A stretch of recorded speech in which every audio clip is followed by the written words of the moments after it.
Good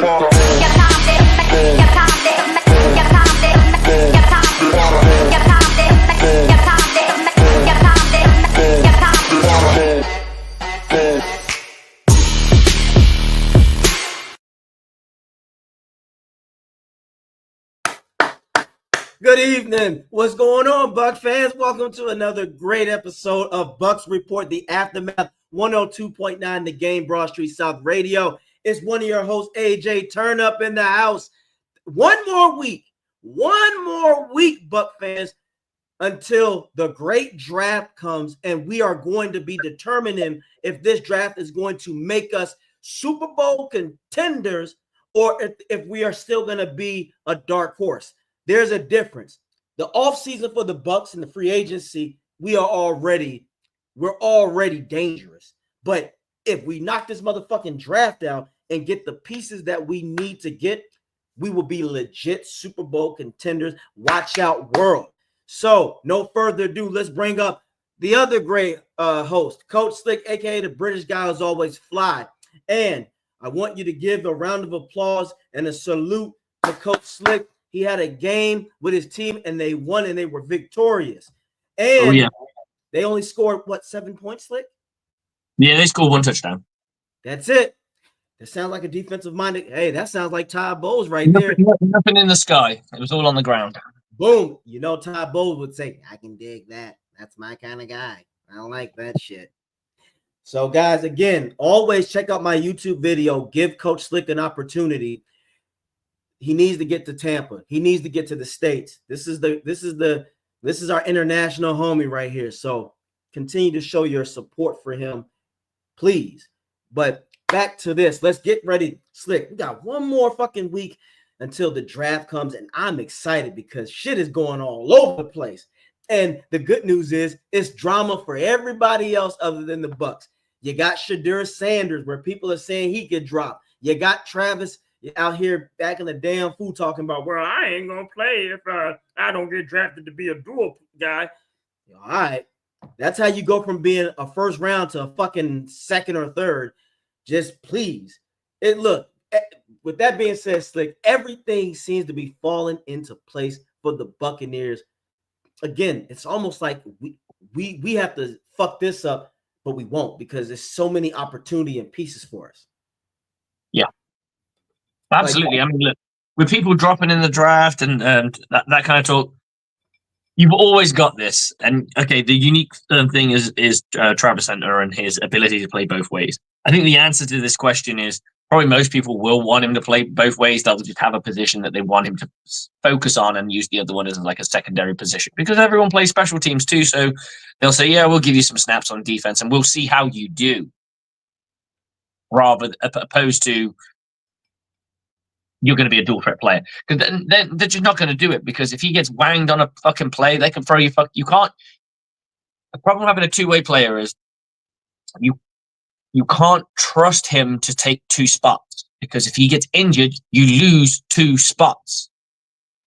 Right? You don't want him. You want him to be a guy who can come in on third down or make a play somewhere, maybe as a nickel or something. A guy who's not going to get used a heck of a lot, but will get opportunities and then can make those splash plays here and there when it counts, rather than a pure dual threat, which will be a guy who can play every snap on offense and every snap on defense. Because I think once you've been in the meat grinder that is the NFL, I think you'll change your team. When you're having those practices, I think you'll change your team. But I think everyone will want him to play some form of dual threat, because if he can do it, it means you don't have to go get somebody, but you don't want him to be a starter. You want him to be the second wave. You want to be a second dude, because the moment you put him as a starter, he gets injured, you're out. You're starting wide receiver and you're starting cornerback. Like, no one wants that. You want him to be your second string If you see him as a DB, you want him to be a second string wide receiver. You want him to be, if it's the other way around, you want him to be the second string DB or a role player, so to speak. I agree, and I'll double down on what you're saying about that. I want him to be elite at one position and average at the other. I don't need him to be. It's extremely flashy, yeah. Yeah, it's He's extremely difficult. not going to get on the field much. So when you want him on the field, you want him to be the difference maker. Yep. You don't want him to go through every down because you're just going to wear him out. And deep in the fourth quarter, when you're gassed out your fucking ass and your asshole's fucking breathe, you're breathing out your asshole, and you can't go. They'll expect you to still go, and you can't say, "Well, I've been playing both positions, coach." That was your choice. It's what you wanted to be drafted for. 100%, and that also is a bad look for coaches. We've been through this before, and this person didn't even play dual positions. The great Cadillac Williams, we know this slick, had injury problems throughout college. What unfortunately, Gruden ran him into the fucking ground, and he was never the same after 2005. Travis Hunter, this is the NFL, sir. You're not going to be able to get through every corner or safety and then lock down Mike Evans or Justin Jeffersons of the world. That's not happening. You're not going to be able to cover every tight end and be completely dominant. This isn't fucking Colorado. You're not playing, even if you were playing Alabama. Alabama is not even on the same level as like Jacksonville or any other shitty teams in the NFL. This is the NFL. This is the big boy, the big dog league. Yeah, there'll be the tight ends or the wide receiver. Some of the wide receivers he's faced may not even would not even be drafted high. Now you're going to go up against other first round picks or guys who've developed into elite players. Yep. And yeah, I think you can plug in and play him here and there.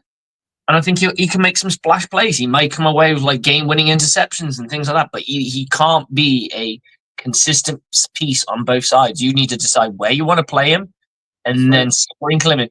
And I think it's easy to do with defense. So if you get him to focus on offense and he learns the defense, you can put him in on a third down. You can put him in on a game wrecking drive to finish it off. But I think if you do it the other way, there's so much you got to learn on offense. Like we all know, like I don't know if it's the same thing. The same philosophy in the States is it takes longer to pick up an offense than it does to pick up a defense. Oh, 100%. Yes, offenses always take time because it's rhythm, it's continuity, chemistry. And you can't develop that chemistry if you're going to be so. But a lot of people don't understand that. Your everyday football person won't grasp it. They don't comprehend what it means. Well, he's number one draft pick. Of course he's going to be great. No, because you've got him fucking. You can't split yourself into two rooms. I'm telling you, this is the problem. You're going to go to an NFL playbook, which is going to be thicker than the one that you had at CU. 100% going to be thicker than the one that you had at CU, and you will be expected as a first-round draft pick to know it inside and out and be able to recite it. And I'm not saying he can't do it, but I'm just saying giving him 2 fucking playbooks, and if he plays special teams, 3 playbooks, all of a sudden, this kid might find himself in a lot of trouble because he's just got too much on his fucking plate. Right. And then again, if you are a first-round pick, you're going to have a lot of coordinators, opposing teams focusing their best men on you, offense, defense, even special teams. And like you said, your body can only withstand so much. I don't give a shit that you're 21, 22 and you're in great health, but there are other guys out there, more experienced people that are looking to take you out, and not intentionally to hurt you, but just to put you on your ass. This is the NFL. You are a man among men. So I want to get to, but damn all that for these other guys. He's not our problem because he ain't coming to Tampa. I want to go into some of these drafts that you put before and take a look at them because these were really good. Because these are not out of the question, Slick. These are not out of the question. Jalen Walker, not out of the question. Azaria Thomas, bruh, I told you this, Slick. If we get an Azaria Thomas on this fucking team, woo, the cornerback position is set. Demetrius Knight at 84, that's not out of the question. The safety, Lathan Ransom, which I do like, by the way, that's not out of the question. So the first 4 picks are very possible because now, Slick, they're talking as if we've said this already. This is not a generational draft class. This is a depth draft, especially for teams like the Bucs, the Eagles, Detroit. This is basically a draft for teams that are trying to be that are Super Bowl bound, basically. Do you agree? Yeah, I think so. I mean, for us, probably the biggest pressing need, like that's screaming at you, is we need somebody to go next to Levante David. You know, Yes, sir. that's a straight fact.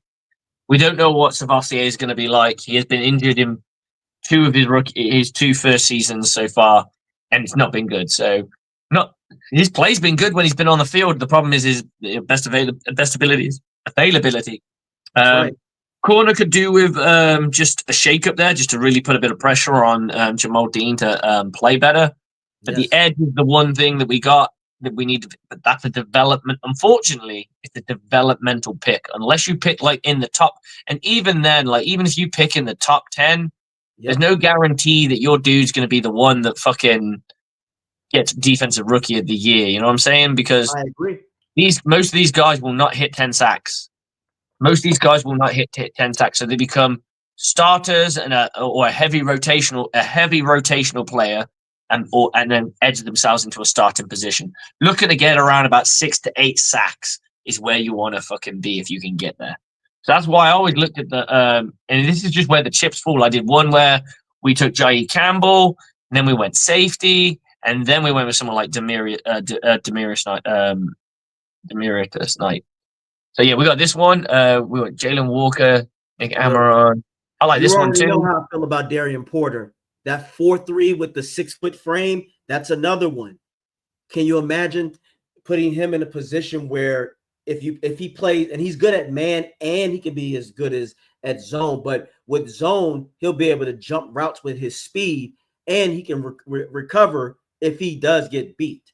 This is one thing I like about Porter, and I like the physicality, but I do like the Etienne pick from Georgia, because let's say if we pull the trigger and our big dog Jason Mhm. Light gets big nuts and moves back into the first pick and gets 2 first-round picks, and the price is Rachaad White got to go. Trevor Etienne would fit in with this Bucs very well. So good pick, Slick, because I think people don't realize Bose even said it himself. I'm not going to ignore offensive players. If someone available is there, we'll go get it. Bucs fans, we cannot have more than enough offensive firepower. Don't let it be fooled. Yes, Evans, Godwin, and Jalen McMillan, those 3 receivers are legit. But Jalen still got to prove himself despite the season he had, because he's got to replicate it. We thought Trey Palmer was going to go off, but he didn't. So if you can get another receiver to go in there, Slick, if you can have 4 receivers later on down the line that can make noise, you got a lethal offense, not dangerous, lethal. So I don't mind if the Bucs spend a pick, a 5th or 6th on a wide receiver, and they can develop him along the way, or a running back. I like it. So I like this one too. There's another one. If you can find it, this is my favorite one. Yeah, yeah. I like that. I don't think we're going to go too hard on safety, just because I believe that Tyke Smith will be the next safety. That's what everyone seems to be talking about. The cornerback, you could go up. I think I go a bit early with the cornerback. I think there was just no edge available, but I think Jair Campbell is the pick unless he's not available. Then you go and get the best edge you can get. I think, like, looking at this, if you could take a couple of these and splice them together, I think you could have the most phenomenal draft ever. Yeah, I agree. I agree with, and I think there's another one on here. Let's see this one. Yep, I don't mind this one. I don't mind this one either. I went with so this is where I got the edge later on. Yeah. So developmental player, got a guy. I wanted to go with somebody who's going to start straight away, put him straight next to Levante David, get him going. Though I heard a little bit that Jair Campbell's got an injury, but I'll look into that a bit more. Yes. And I was like, right, okay, we still need to address that edge. We can get that edge a little bit early. We can take him in the second. A good developing second-round pick. Fantastic. With Tyke Smith going to safety, you've got another safety to come in there to give a little bit of depth. Like you said, we're talking about depth here. And that's what happened. And then I'm a big fan of Zai because he can play a combination of man and zone. He's probably more of a zone player, but you can coach him up and get him to where you need to be. But at a 4th round pick, I thought that was a guy who's going to put just enough pressure, but not a lot of pressure on Jamal Dean. I think they're set with Dean. Not I think they're set, but I think they feel that they're set with Dean. He was injured a lot last year, so I'm going to give him the benefit of the doubt. But he knows he needs to turn it up this year for sure. I'll say this: he already knows that this motherfucker, Dean. You already know this. The clock is ticking, motherfucker. But anyway, I want to get one of my low key ones that I think that's really good, and it will lead to this defensive line being nasty. Is Vernon Broughton from Texas? You put him in that lineup with Vita Vea, Cansey, Golston, Gaines. That the rotation. You want that? He'll be a lovely rotational player. I mean, everyone keeps talking about the Florida boy that's over like almost 500 pounds. And I'm like, I don't know about this. I think people fall in love with the size and they just think, oh, he's going to be awesome. I was like, that size will serve you in college. That size will serve you in high school. Eventually, in the Tampa, I mean, he plays in Florida, so I'll give him a little bit of a credit. But eventually, you're going to get burnt out. I don't have a problem with them bringing him as an undrafted free agent and just getting him to learn the game. See I reckon if you can shed some pounds off him, you get 50 pounds off him, you build him up, and you probably won't see anything from him until next year. And I say this in the sense of people seem to think he's big, and so you can plug him in and play, and because he's in the SEC. He will have people go around him all day long. He needs to learn. He needs to learn. And God forbid, Slick, he has to make a quick move and he has to shift his weight. Trying to shift all that weight to one side of your body can be devastating. Isn't that why you and I lose our shit anytime we see Vita Vea dropping the coverage? We're like, what the fuck are you doing, coach? Do you really want somebody to shake him out of his? And Vita's a big boy too, but not 400-pound big. I agree, Slick. That's a project. If that's a luxury project, you might not even see a return on that until year 2, year 3. Year 3, I would say that's what you're looking at. I would say, and this is me spitballing. Yes, he will be a practice squad player. The following year, he'll be a practice squad player that might jump into some games later in the season, and in his 3rd year, he'll be a rotational guy on the defense. That's my track. That's my track for him. I got you. Unless he can figure a few things out. I mean, having a big boy as a mentor probably will help him. Yes. And that might maybe speed a few things across. I don't know. I feel you. Now I want to get to this comment because this was one of my draft options just in case if shit hits the fan, because I think this is good. Campbell might not be ready week 1, maybe not till November even. And I agree with that. Now, I said this, Slick. Here's another guy that the Bucs can go after, and it wouldn't be a stretch, and we could get him. Jay Wilson from Iowa. Jay Wilson is another one. I don't think he's going to be picked before 19, so he could honestly drop into the 2nd possibly.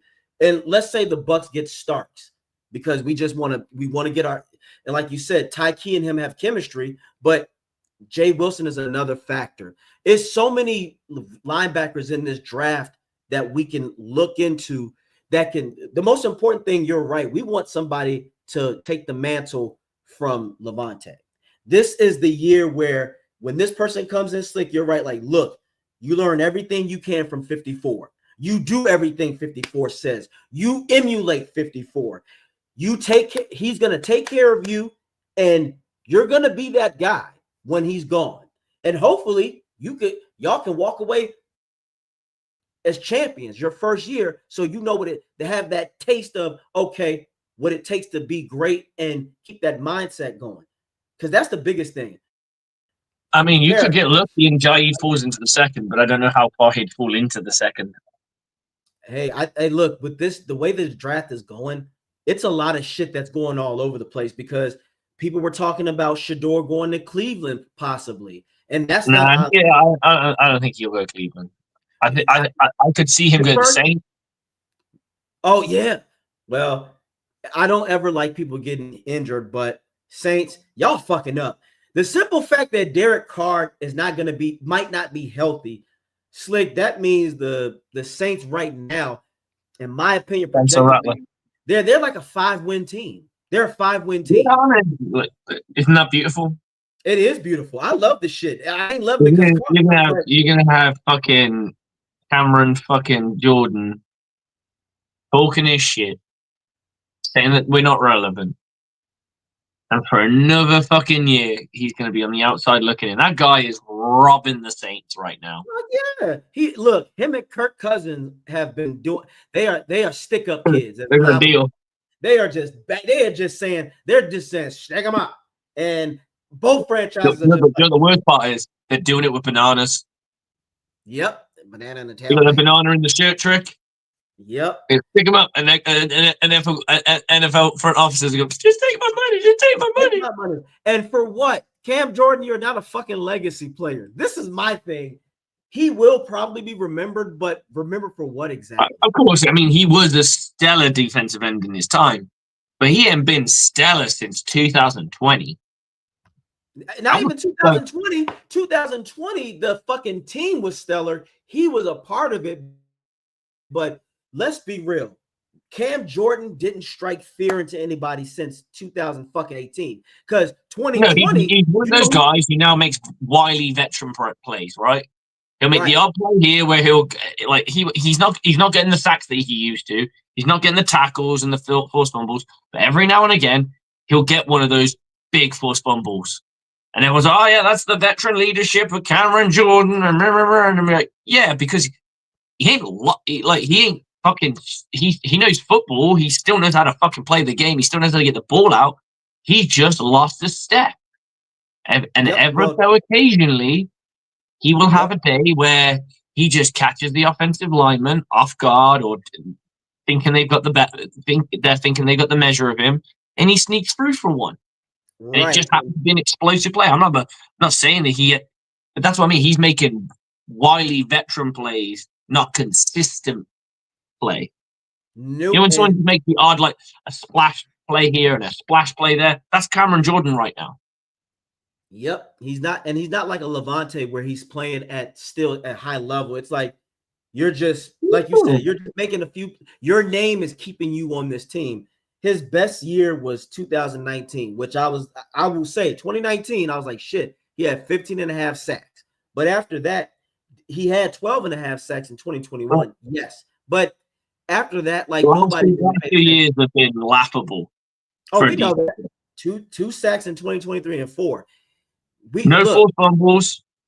No one. He got him. This is what I mean. Wily veteran play. He got himself an INT last year against the Bucs. You know what I mean?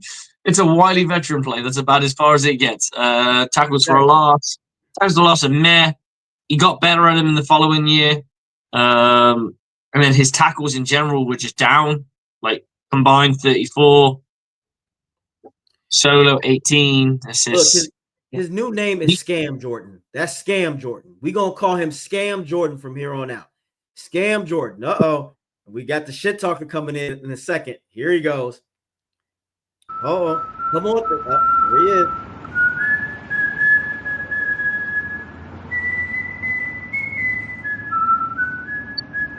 is. Dude.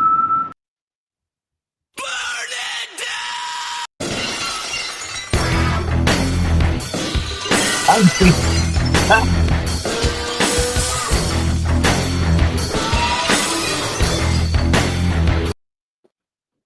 Oh, you know I wasn't going to let you talk shit about Camille without me being on here, right? Yes. Scam Jordan. Yep. Cam. There's a reason the NFL Network and ESPN and all these fucks are asking you to come in the studio, because they view you as a TV host more than a football player. This is the writing on the wall. He's a good media personality. No one's going to deny that. He's good at being an entertaining dude, but his fucking play on the field has been abysmal for the past 2 years. Well, and here's the thing. It's not a coincidence, Cam. When you started taking public shots at the Buccaneers, your game has progressively gotten worse every year since. When you celebrated Donovan Smith, a guy who has more Super Bowls than your entire fucking franchise, let alone you, fuck boy. When you started taking shots at, Brady and the Bucs, nothing. When Brady leaves, they'll go back to blah, blah, blah. Hey, bro, this sorry-ass Bucs team has done two things that your entire franchise puts their legacy on. One, they won a Super Bowl in these last 4 years or 5 years. Two, they won the division 4 years in a row. Go back and look. That ties you, Saints.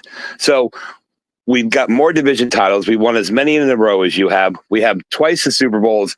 Cam, you don't got nothing but a salty ass fucking pizza fucking endorsement deal and a stupid fucking haircut. Bro, if you was a rookie coming in the league, cool. You're a grown ass man out here looking like fucking crisscross or Kid and Play, bro. Seriously, you spend more time on your hair than you do in the backfield. All right. Here's the problem with you, Cam. If you were in Texas, they'd say you're all hat, no cattle. But you in New Orleans, so you know what you are? You're gumbo without the spice. You're Derek Carr eating at a fucking national chain when he's in the hub of Food Central in the United States because he ain't smart enough. Cam, you talking about you were on the air this year talking about y'all going to be competitive for a ring. Motherfucker, what are you talking about? A ring and a toilet bowl at the Motel 6? Bro, dude, you've got Derek Carr, ain't got no shoulder. You got Spencer Rattler. Ain't got no shoulder, ain't got no feet, got nothing. You got Spencer Rattler, who the best part about his game is cool name, bro. And you're probably going to draft either Shadur Sanders, Nepo baby boy, or some guy named Jackson Dart because the NFL has to hype up somebody because these two quarterbacks at the top of the draft, holy fuck, they suck my ass. So, Cam, you should have walked away, but you didn't. So now you're here right in our crosshairs.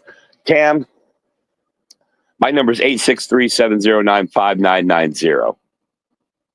I ain't scared. Call me. We'll have a talk. Hell, I'll bring you on the show and you can roast us too. Because at the end of the day, it's all about having a good time and poking fun. But with you, we know it's personal. We know you're mad because the Bucs passed up on you in the draft. We know you spent the better half of your career with that in the back of your mind. So tell me again, if somebody is always in the back of somebody's mind, isn't that an obsessive bitch? Isn't that called a stalker? Well, you're good at stalking the Bucs, just not their quarterbacks recently. And oh, by the way, there's a guy named Tristan who wants to know where his fucking rent at, bro. Give him. He wants his lunch money. He wants it bad. Now, I heard y'all mention Travis Hunter. Talking about a dual threat. The only dual threat in the NFL for Travis Hunter is those two fucking front teeth looking like fucking they about to have conflict with his fucking lip. Travis, how you at the same time look like a midget and the Predator at the same time? How you do that? And Shadur, you know, you keep holding up your wrist and pointing at your watch. Motherfucker, you about to learn what time it is. Okay? Because your daddy ain't going to be on the sideline. The media isn't going to be like, oh my God, Deion Sanders is doing so well for his sons. Look what they're doing. Motherfucker, what'd you do? What'd you do? You dominated at Jackson State. Congratulations. I got a dude over here with a fucking nub leg that could probably do that. You went to the Big 12 or the whatever the fuck it's called, the Little 12, and you didn't win it. I mean, you didn't win it. And then to top off your illustrious fucking career, Mr. Shadur, you got your heads kicked in by the Stormin' Mormons and BYU in the bowl game. How many interceptions you throw in that bowl game? Maybe you just one of those Josh Johnson quarterbacks, you know, Ryan Fitzpatrick. Maybe you just a journeyman because every time you've been in a big game, you shit the bed. And that's not a debate. It's right there. As Jameis would say, check the sheet, motherfucker. All right. So with that said, we do got Arif Hasan from Wide Left Football coming on a little bit later. Talk some NFL draft. Of course, we've got the dynamic duo, the purveyors of power NFL talk when it comes to the Buccaneers. We got AJ Turner up there in the upper corner. And then we've got Coach Slick over here, the biggest Bucs UK fan, but also coach of the Sandwell Steelers. Go Steelers. And that's the only time you hear me say that. Shout out to Mike Tomlin.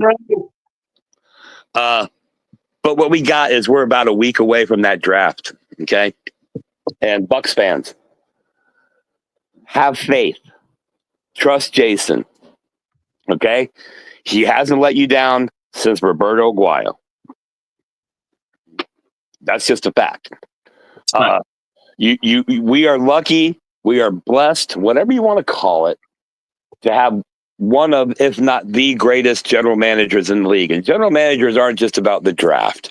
They're about adding the right pieces via free agency. They're about working contracts.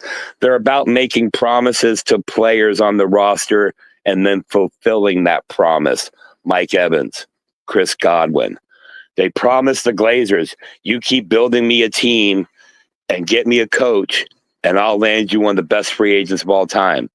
And then he went out and got Tom Brady. So everybody talking about this fucking dude with the scar on his forehead in Philadelphia, bro, you just discovered void years.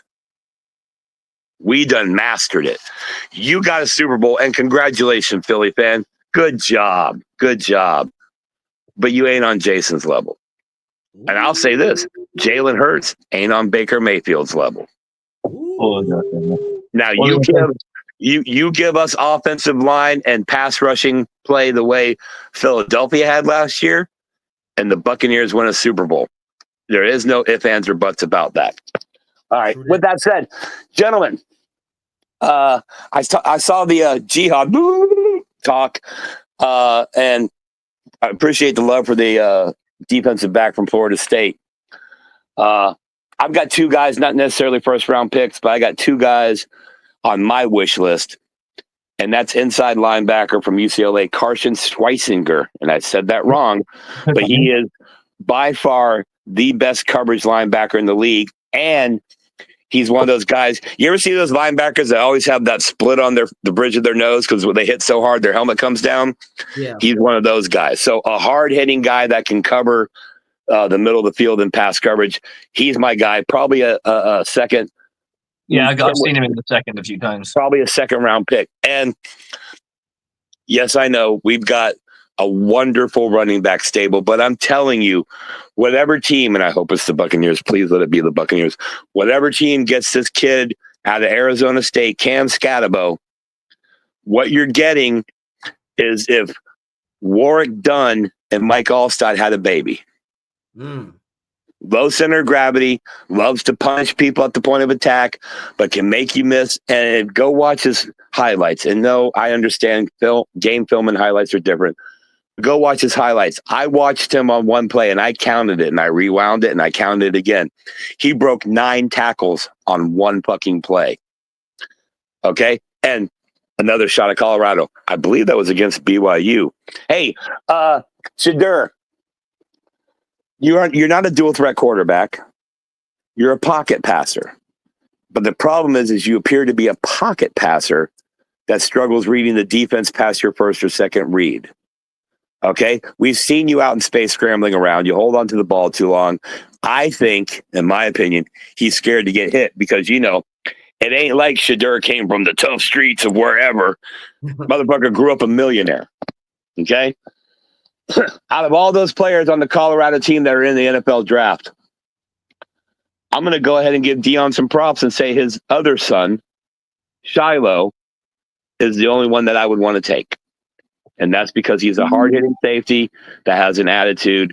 Kind of reminds me a little bit of, your John Lynch style guy. Now, the other problem with Shiloh, Shiloh couldn't cover a twin bed with a king bedspread. You feel me? So he's an in-the-box safety. Shiloh, creatine, pre-workout, lots of protein and carbs, build that body up, and you can be an in-the-box safety, if not some kind of hybrid linebackers. But other than that, Colorado, y'all suck. And this quarterback class is horrible. So all the teams that accumulated draft picks, because we're going to get us a quarterback, y'all are stuck with a one-hit wonder in Cam Ward, a Nepo baby in Shadur, and some guy named Jackson. And he's not one of the 5. Okay? So Good luck on the quarterback stuff, guys. I still think the value of quarterback is from the 3rd or 4th round back. And that's not starter, that's backup. In fact, I think it was AJ that told me earlier today, this draft ain't nothing but backup quarterbacks. Yes. So, with that said, I want to know a couple things from you guys before I jump back off, because I'm going to jump off and come back on just because I want to hear my music again because I'm a narcissist. And I've also got dude jokes tonight. I got some dude jokes, but we'll save that for later when the kids are in bed. But I want to know from AJ and Coach, I heard you talk several different names, but now you're on the clock. The 18th pick is done. The time is whittled down from 10 minutes. You got 5 seconds. The board is open. Who you taking, Slick? Jalen Walker. Who you taking, AJ? Jay Higgins. There we go. Who am I taking? What's that guy, Jade Barron? Yeah, I think so. Is that how you say it? Jade? Just because I like the name Barron. I'll be honest, if I'm Jason Light, I'm calling every team from 25, the 25th pick back, and trying to trade to the back of the 1st round and accumulate some 3rd and 4th, maybe even an extra 2nd, because I still want that 1st round draft pick because of the 5th year option. But the value for this draft is from like 34 to about 92. That's where all the talent is. That's where all your guys who we're going to hear their name on the draft and go, who? And then a year or two later, we're going to be like, oh, yeah, I remember that guy. So that's where, in my opinion, that's where the draft is. Of course, we've got Arif Hasan coming on later who will have probably a much better and different opinion because, he watches film. I watch games.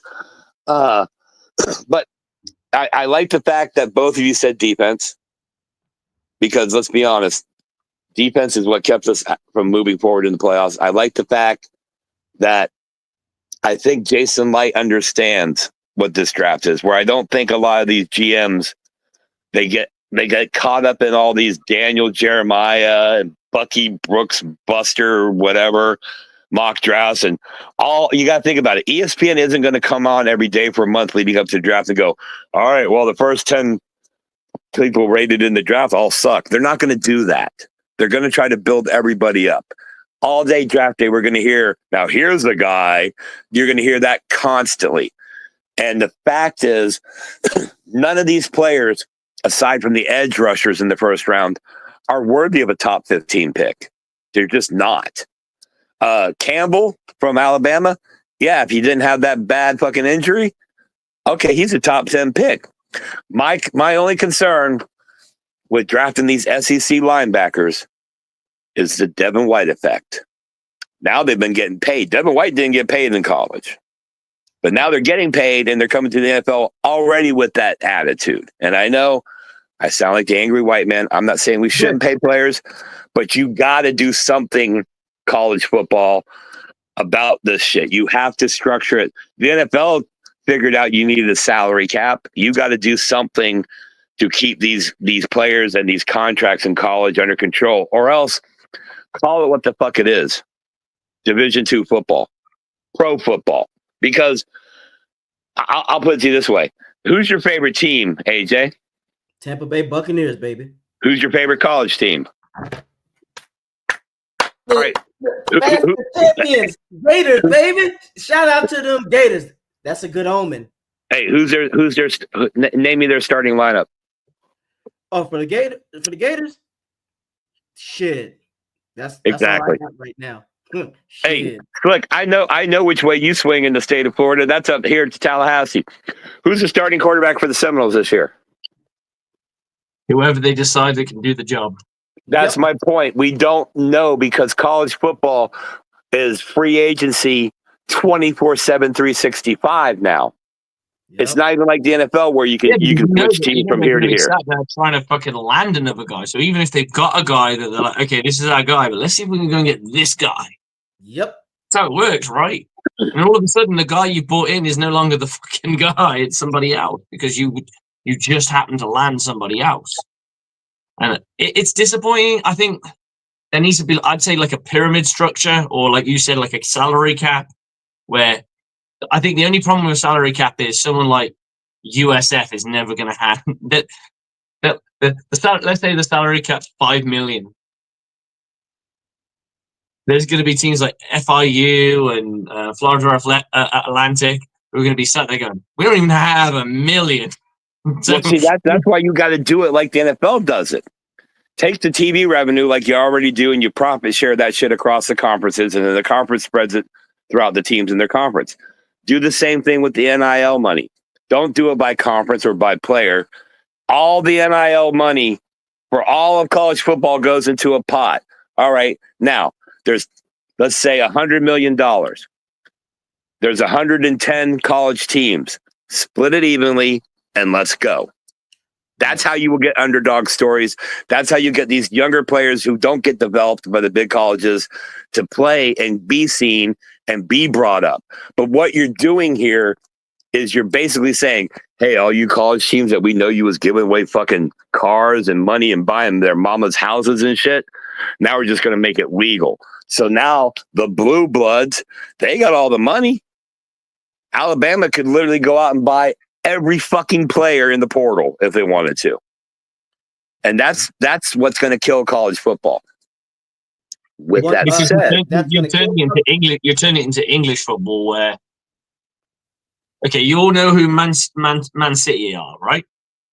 Yeah. Right? Hey, all They hail are fucking Holland. backed by a fucking bank. Yes.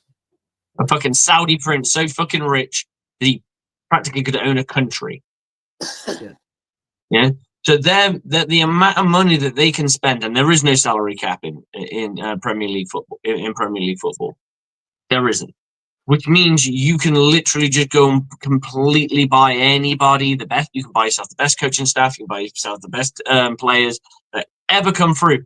And when you're winning all the time, it's even easier because now you're going to get paid handsomely and win all the time. Like, what's hard about it? Well, you're think about this. Go ahead. I'm sorry, AJ. Go ahead. I was gonna say this. What y'all were saying? You're not also you're taking the development and skill not only from college but the NFL itself. We just had this argument. Now, Slick, dude, you know how my stance on Aaron Donald. A Hall of Fame defensive player, yes. Very great, yes. But when people put him as one of the greatest defensive players of all time, in the top 10, this is where I disagree. And when I give him football reasons, it's what you were saying, dude, and Slick about the development. Aaron Donald was not a complete defensive monster. He couldn't stop the run for shit. And that's what we're seeing in this era. Like the big man in the NBA is dying, Slick, and dude, the fucking people to stop the run, defensive linemen being able to stop the run now is not where it used to be because we are in a pass-happy league. And dude just said it. I'm paying you all this money, so you might have one good fucking year. How many Cooper Cups are we going to be seeing nowadays, Slick, with this money and shit, dude? Now you're not allowing these guys not only mentally to mature, but physically. And then when they get to the next level, they either get hurt or they pull a Devin White. Oh, I'm the shit now. And then now they're journeymen. Dude, you guys are onto something. That's why I don't want to overpay these college people. You have to earn your keep. You have exactly. To earn and the other thing to piggyback off what he's saying and going back to the college thing, which is broken. We don't just have like your second stringers who need a shot, so they're transferring, entering the portal and going to another team. You got major names every year going back and forth. How the fuck y'all getting developed if you jumping from fucking team to team, different philosophy to different philosophy? You're not. So you're gonna get all that money. You're gonna be a spoiled little fucking twat. You're gonna get to the NFL and you're gonna have coaches try to teach you, or they expect you to know something and you don't fucking know it. Okay? I'll put it to you this way, straight up. There ain't no way in God's green earth Shadur Sanders has ever run an Oklahoma drill. Ever. But every down in the NFL is going to be an Oklahoma drill for you, son. Do you understand that? Do you understand that when these guys hit you, they're not going to hit you going, I get to go on Instagram and say I sacked Deion's kid. No, they're going to fucking try to destroy you. They're going to hit through you. And then they're going to get up and tell you how they'll be back next play to do it again. And your answer is going to be to scramble around the pocket, not forward, not run the fucking ball. You're going to run around and do loop-de-loops in the backfield, and you're going to end up being sacked for 15 and 17 and 18 and 20 yards. Shadur. There's this league north of the border, the Canadian League. The fields are bigger. The players are smaller and slower. You're a superstar there. But in this league, you're Deion's kid. I'm going to jump off here because you guys got too much good stuff going back and forth to have me keep interrupting. So I'll just come back and interrupt later. Don't forget, 9:15, look down in that lobby over there, ladies and gentlemen, including the host. We got Arif Hasan from Wide Left Football coming in to talk Bucs draft and draft overall. I'll be curious what he has to say about Travis Hunter. I'm not going to play if I can't play both ways. Dude, here's the thing. I've never heard an NFL prospect say both ways this many times leading up to the draft without a red flag being raised. That's all I'm going to say about that. With that said, I'm gonna bounce out for a minute, go round up some dude jokes. I'll be back later. And I know we got to get Slick to bed at some point, but Slick, pour another drink. We got baby back bitches to talk about still. We can weave that in and out. And, of course, we got some dude jokes coming up, ones that'll probably make you blush. So put the kids to bed. The dude will be back. And yes, sir. Fuck you, Cam Jordan. Scam. I like that. But, Slick, I agree. When it comes to college, knock this out quick. If we don't stop I want them to make money, but fuck, man, like make money is one thing, but to be in luxury, fuck no. I don't want and I am aware, because Slick, here's the funny thing, and people say, well, you know, these guys back in the day were getting fucked over. Yes, they were. We're not talking about that. No one's sitting here going, oh, the promise of a college education, but oh, by the way, you got to focus more on football. We know that's unless you're a very smart dude who can what's the best way, manage the college workload along with the football workload. And I'm not saying that everyone can do it, because everyone's different, right? I don't think I can do it personally. Managing that. And when you hear about, I always think the guys, when you hear about these seniors that come through, they're good players but not great players, they're kind of guys who are going to get picked fourth or less. And you hear about how well they are at school. And you think that's fucking awesome that they still talk about that on the broadcast. Yes. But flipping and changing programs. You work in the education world. Yes. How detrimental is it to your education if you keep flipping schools?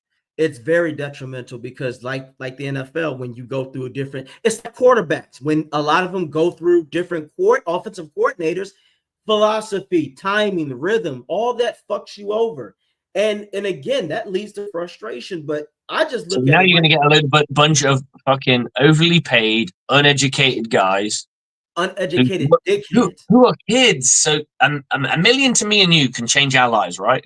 If they just turn around to you and say, your boss turn around and say, you know, such a good job this since you've been with us, AJ, here's $1 million because I just can't. And you'd be like, that's just changed my life. That's changed my life. I got my house paid off.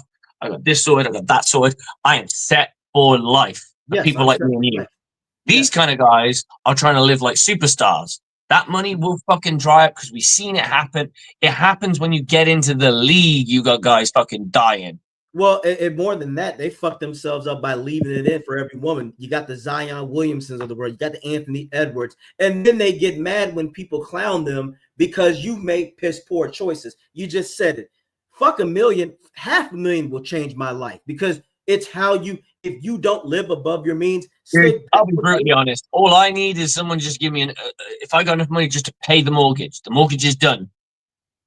That means I've just freed up all the money that goes into my mortgage monthly. I am living like a king. That's right.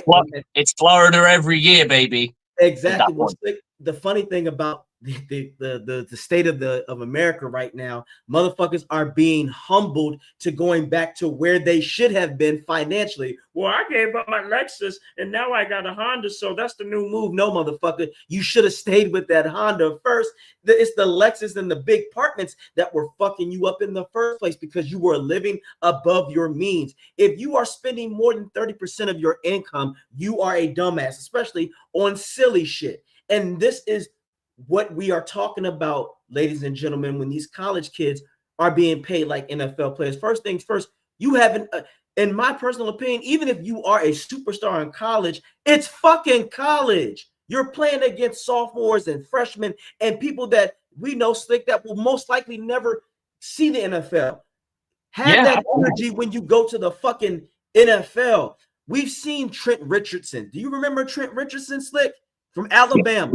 He was supposed to be better than the other running back. He went to the fucking Cleveland Browns and didn't do shit. Now, when people say, oh, it's Cleveland, I don't want to hear that shit, because when you're supposed to be a great running back, you're supposed to be able to replicate that shit in the pros. He couldn't do it because the level, and then he got sent to the most physical division. It humbled him. So, and that's why I said this, like, how many times have we talked about being able to stop the run and the pass? That's a lost art. That's why Sapp, Mean Joe Green, John Randall, those guys not only were able to get to the quarterback, Slick, they can also stop the running back. One of the best plays I ever seen Warren Sapp fucking do, Slick, against the fucking Baltimore Ravens in 2002 season. He breaks through the line, grabs the running back and lifts his ass up in there and slams him. And the Aaron Donald, and it's no disrespect to him, but I see him, yes, you're going to thrive because this is a passing era, so you get more opportunities to get to the quarterback. But when it came for when good team, you got to run that fucking ball, Slick, he fell apart. That is why they went out and seeked Von Miller. For you Ram fans, Von Miller was your MVP. People forget, Slick, during that year, that's why they traded for him, because they needed somebody else who can get to the passer, because the way to beat the Rams was, okay, we just got to find a consistent run game to keep Aaron off of his opportunity of getting to the quarterback. You couldn't do that with Sapp. You just had to pray to God that Sapp got out. Or John Randall. You remember John Randall, Slick? Yep. John Randall was a freak of fucking nature, and he was doing most of that by himself. He didn't have a Jared Allen on his team. That man, look, we can go on for days, but the point is, we're saying, ladies and gentlemen, when it comes to college, we want them to learn educationally and earn their keep and develop. When you throw these guys all over the place, don't get upset when you deal with dickheads or when you deal with the Travis Hunters. Well, I'm not going to play unless I play 4 positions. You're paying for it figuratively and literally. But you will, because it's putting a limit on your stock, right? Because it's putting a limit on your stock. Now, let's change this shit up, Slick, because we're gonna piss people off, and I don't mind. I don't mind pissing y'all off. Now, I want to let you guys know something, because this is a good question. People are mad, but Slick, I don't give a shit. People are upset, but again, I do football. Facts over feelings, my peoples. So let's find this guy. Let's look him up, because give me 1 second, Slick. I'm about to piss somebody off. I'm going to get myself a drink. So while you go find stuff. Get yourself a drink. Get yourself a drink. Yes, you yeah, a lot of you guys are going to be pissed at me, but I don't care. It has to be said. It has to be done, because I've been seeing too much meat riding off of this shit, and y'all getting on my nerves. So we're going to talk about this, Buck fans. First things first, Julio, we appreciate everything you gave to the game of football. You were a beast. You were the man. You did the damn thing in your time. Now, these are his stats, Slick. These are his stats. Now, here's the question. The real question is, we know Julio Jones is a Hall of Famer. The real kicker is he a first ballot Hall of Famer? And the easy answer to that question is, what year is he eligible? Oh, damn it. Hold on, Slick. hold, slow your load. We gonna get to that in a second because Oh yeah, he's just retired. He's literally just retired, right? Yep. He just retired. So Slick, I'm glad we're gonna get to that first. We'll get there, but I want it just right now. I want to ask you: is he a first ballot Hall of Famer? It's so tough because when you look at wide receivers getting in, it used to be easier because I think the passing game was in its infancy. So like that's why you have your Michael Irvin. I'm not saying Michael Irvin's a bum or anything like that, but Michael Irvin's stats compared to that aren't as good, right? Would that be a fair assessment? Off the top of my head, I don't know what Michael Irvin's touchdowns are, but I know his yards are going to be significantly lower. Yes, it is. And Michael Irvin was an amazing player who, and I'm not shadowing that. You got to remember the era that he played in. He played in an era where, guess what? The ball was being given to another dude who wore 22. That's right. So he ran the ball 90% of the time. So, a huge chunk of the time, unless someone like a Michael Irvin got hot, and then they would get a little bit more. Or whatever the situation stressful. If there's a team that was weak against the pass, you're going to target that a little bit more. But here's my thing. It is so hard to make it as a Hall of Famer, first ballot, as a wide receiver. How great is Steve Smith Sr.? He was very great. He did not make it, did he? No. I don't know where their stats. Well, let's. We're gonna get there. I'm glad you're saying that, Slick. Where do you think, in your personal opinion, is Julio top 20 touchdowns of all time? He's not in the top 20. Okay, Slick, you're about to laugh. He's in the top 60. He's not in the top 50. And look at all the receivers that are basically going to surpass him. Keenan Allen. Jimmy Smith has passed him. Chad Johnson. Here's another one that's hilarious. Art fucking Monk. Now, Slick, he played for the Redskins. Art Monk. No, Art Monk is I'm just thinking. But again, this is when the league was 98% running the ball. You have Wes Welker has more touchdowns. Marcus Colston, Jason Witten, Dez Bryant. Joey Galloway has more touchdowns than he does. Joey Galloway. Art Powell, Steve Smith Sr. with 81. Tyreek Hill, Anquan Bolden, Brandon Marshall, Calvin Johnson, DeAndre Hopkins, Antonio Brown. It's done. Julio Jones is not allowed to be in the Hall of Fame, and two reasons only. He has less touchdowns than Steve Smith Sr. Yes. He has less receiving yards than Steve Smith Sr. The only thing that boy got is all pros and Pro Bowls over him. That's it. Everything else is the same. He also has 6 fucking returning touchdowns. I don't think Julio's got anything in that. Nope. And that's all we're trying to tell you, ladies and gentlemen. He's going to be second. That's why I'm not ready to crown. That's why I'm not ready to crown Mike Evans a Hall of Famer yet, because I know how hard I can see how hard it is to become a Hall of Famer at the wide receiver position. You're good. Like Mike Evans isn't going to win via the All Pros and Pro Bowls. No. He's going to have to do it with touchdowns. He's got a chip, which massively helps. I think if Julio had a chip, it probably would get him in. Yes, but there's going to be. I'll tell you this right now. Hill will get in before your boy there. I agree, and I'm glad Tyreek Hill will get in because Tyreek Hill got chips and he got yards and he got touchdowns. I'm glad you brought this up because when I brought this up, this is what's really going to fuck him up. Slick, you're right. Now let's go to the 2027 eligible Hall of Fames. Adrian Peterson, first ballot. You got AB, Richard Sherman, Gronkowski. Then let's go down to Ben Roethlisberger. So typically, Slick, 5 people go to the Hall of Fame picks. 3 of them on average are first ballots. Here's your first ballots. Adrian Peterson, Gronk, and Ben Roethlisberger. Those 3 are your first ballots. 100%. Those are your 3 first ballots. And then you got Richard Sherman. It's a possibility. Jimmy Graham as well, man. Like, you can't rule him out. That's my point. Look, even if Richard Sherman doesn't get in the first time, you can't make it all. You got to remember, you also can't make it all offense. Yep.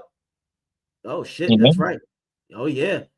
Damn. You just picked 3 offensive guys. But those three are those 3 offensive guys right there are their career is bigger than Julio's.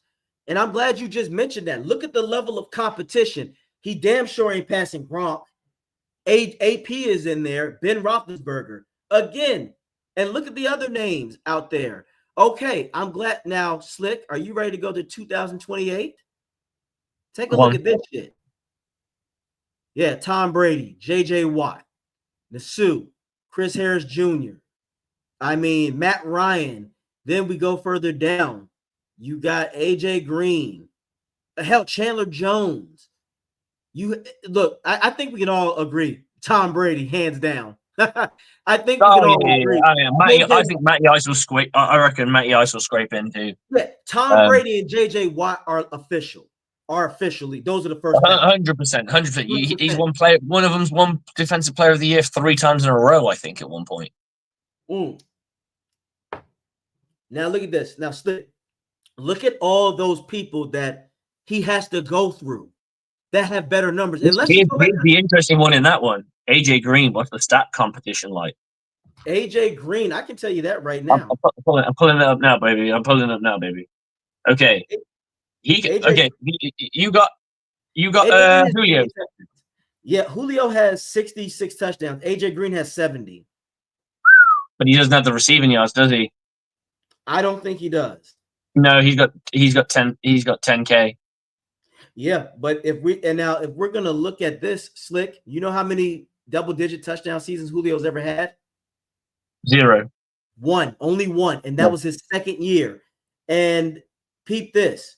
Everything else, like you said, he had massive yards. His first 8 years, he was the man. Now here's 2020, 771 yards, 3 touchdowns. 2021, 434, 1 touchdown. 2022 with the Bucs, 299 yards, 2 touchdowns. And then with the Eagles, 74 yards and 3 touchdowns. That's fucking abysmal. That's a bigger drop than the show Empire on Fox in the States, man. That's how bad he fell off. And this is where the Mike Evans and Devontae Adams Slick have him beat. They never take massive drops like that. Never. And Devontae and Evans are top 10 all time in touchdowns, Slick. All time. And if Evans gets 1,100 yards, he surpasses Julio Jones in yards. And that's not out of the question. That's the point. Devontae and Mike Evans have a better chance of getting in first before Julio. The touchdown margin that I explained to people, Slick, that hurts Julio on a level that's really bad. And here's where this is how you know, Slick, people get. How long he played in the NFL? I'm just pulling it up now. Give me a second. Julio played from 2011 to 2023, 12 years. 12 years. Do you have a calculator? Yes, I do. I can't do math like this. Divide his touchdowns by 12. All right, you're right. 66 divided by 12. That's 5.5 touchdowns. So he scores 5.5 touchdowns. Okay. Can you do it, Mike? Yeah, divided by 11. 9.5. Almost double digits. So here's the difference. Mike Evans has still got a year to play. Yep. Mike Evans has a 10 touchdown season. That could trend closer to 10, and he's equal with the yardage. Yep. It's a no-brainer, right? It just is. It's just if I imagine someone turn around and go, if you took his because you know what they're gonna. Here's the beauty of this: if you took Mike Evans' yardage and you divided it by how many years, you'll still have 1,000. Facts. And he's only been in the league 11 years. Again, I keep telling people this. He is the epitome of guaranteed. I know, because he got 1,000 yards every season. You can divide his yardage by 11, and it's still going to be over 1,000. Oh yeah, and Slick, who did he tie himself up with? The GOAT, Jerry Rice. Again, Julio didn't do that. Now, here's where it gets funny, because the numbers, when I talk about the touchdown numbers, then all of a sudden people get funny, because remember, Slick, when Baker threw for over 40 touchdowns? And then here's where dickheads would go, but he had 16 interceptions. That hurt. But then I say, okay, and you don't think Julio's 66 touchdowns are not going to affect him? Well, he was Calvin Johnson. Like, first of all, that's disrespectful to Megatron. Get the fuck out of here. If you want to say they had the same stature, maybe. But last time I checked, Megatron had 81 touchdowns. And he did that on a less 9 years? 9 years? Yeah. Damn. So that's my point. You know what that means? He got 8-point-something touchdowns a year. Exactly. And look, Julio had 5.5. You, like you just said, the math is not math, ladies and gentlemen. Again, and then unfortunately, Julio is also a part of the biggest fuck up of the Super Bowl history, 28-3.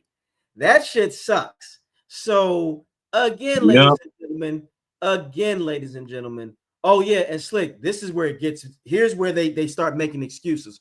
Well, AJ, Julio he hardly ever got he never got thrown the ball into the red zone. Now, Slick, exhibit fucking A. Are you ready? Corner, and on 2nd and goal, going to throw the fade, and there's Jones, and good luck trying to stop that.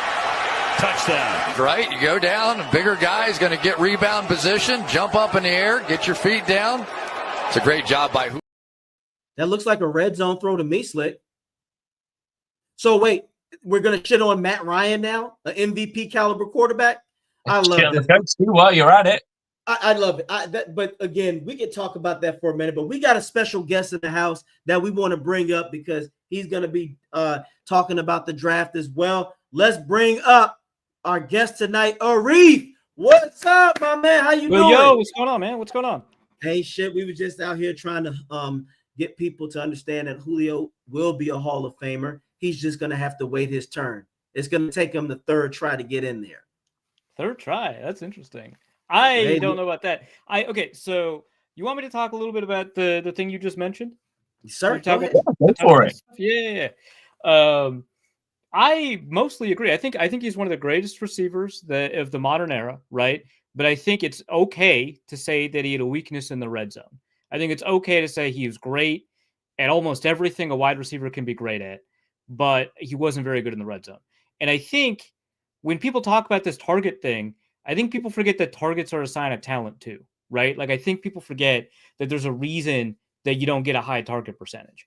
And I think you bring up a good point with Matt Ryan, but it's across not just multiple quarterbacks, it's across multiple offensive coordinators, right? It's like he had a low target percentage in the red zone when Kyle Shanahan was coordinating, when Dirk Ketter was coordinating, when what's his name, whoever was running Mike Smith's offense was coordinating. He's always had a low target rate in the red zone, right?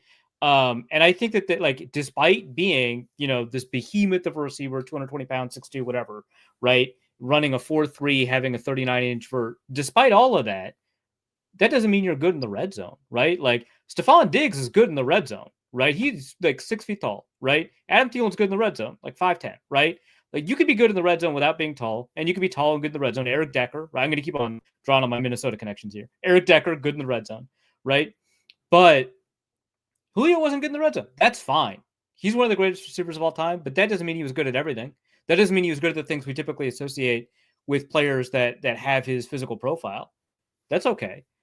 But, that's a knock on, if we're going to compare him to all these other greats, and we should, he deserves it, right? But like Antonio Brown was better in the red zone than he was. It's okay to say that. It's okay to say that. Julio was a more physically imposing player than Antonio Brown. Great. And that advantage played out in a couple of ways over the course of their careers.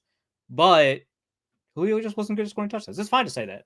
Arif, I like this. And I want to ask you this. Does excitement always is the equivalence to effectiveness? I mean, obviously not, right? I like that. Obviously not, Arif. But people out there who are emotionally attached to Julio, I've talked to people on TikTok, to certain Falcon fans.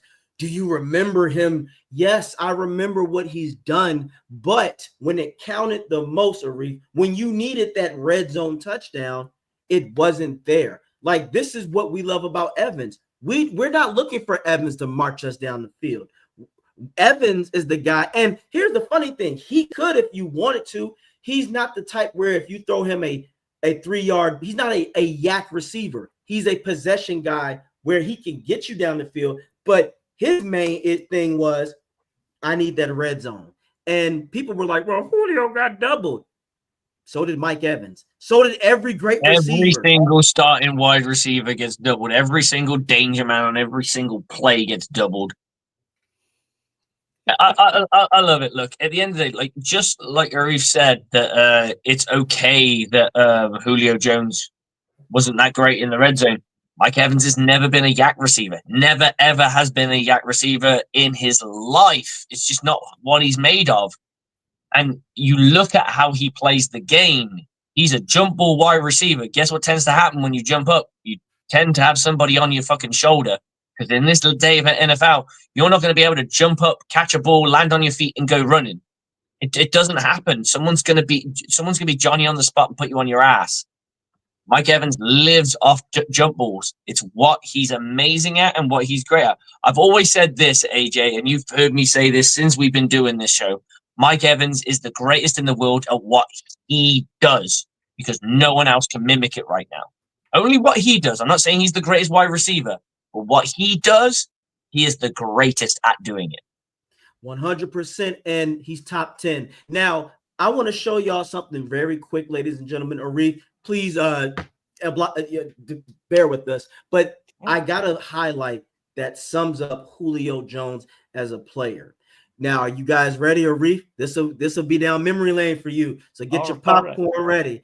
And for some of you Julio Glazers out there, get your popcorn and Vaseline ready. Posterizes Luke Kuechly. What a play by a great player in Julio Jones. Tested for a nice completion. Ryan keeps it, rolls out to his left, has to get rid of it to the sideline. It's a catch, Julio Jones. The body control as he gets both feet down. Meanwhile, they better get the snap here because the play clock is at 1. They do. Off they go. Catches made. Get the first and a lot more. Julio Jones out in front. He's going to go all the way. Touchdown. He was asked to come in and play, and he's done a good job. More play action. Pass is to Jones, who gets his feet down. Thomas showing blitz.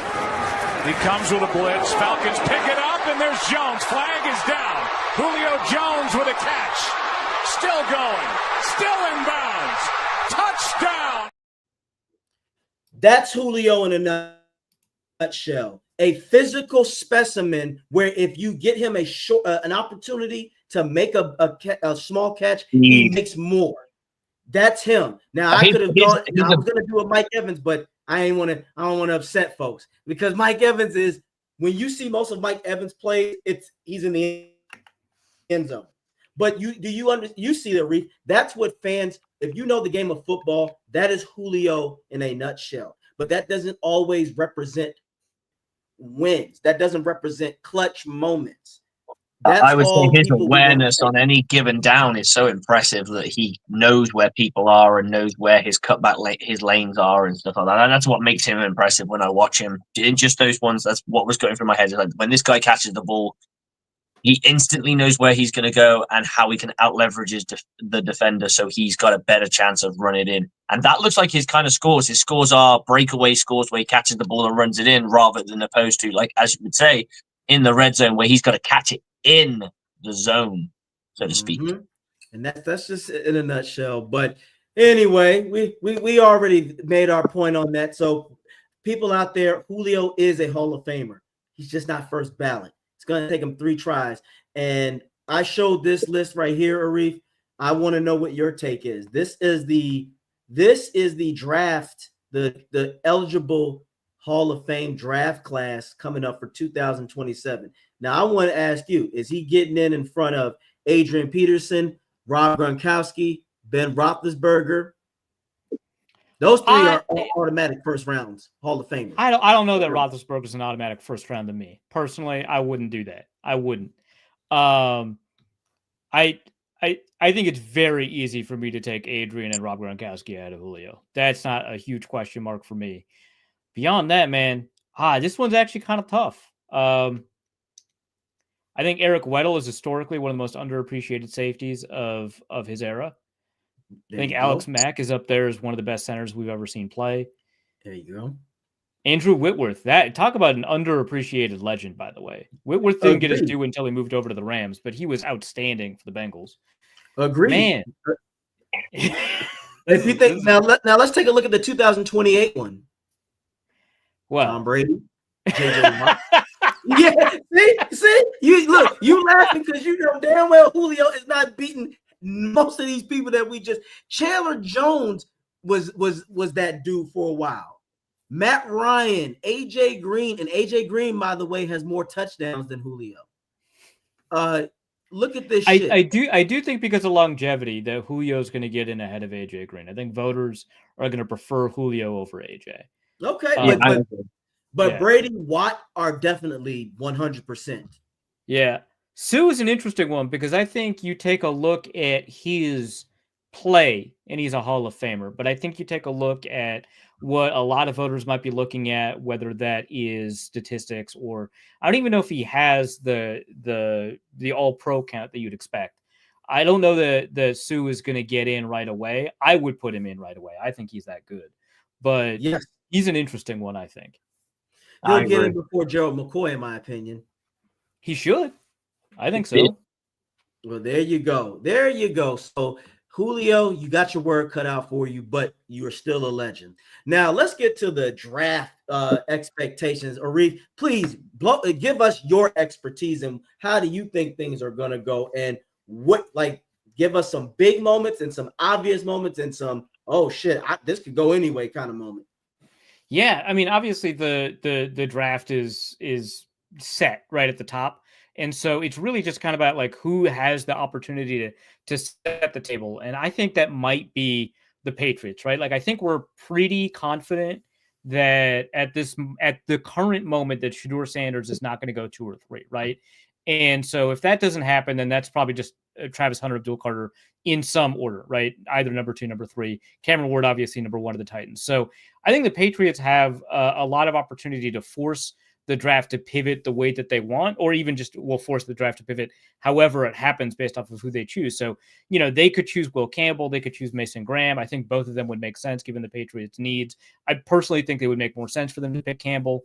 But I think that, or I mean, like the Patriots are a little bit weird, right? As an organization, they might go like with Membo, right, from Missouri.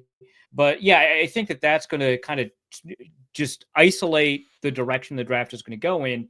And then from there, the Jaguars are going to try and take advantage of like any other players that are going to be top 5 worthy that are left. But this is a draft that I think people. Wait, you said take advantage. That's something the Jaguars love to do, by the way. But go ahead. I'm sorry. Keep going. Sure. They like to take advantage.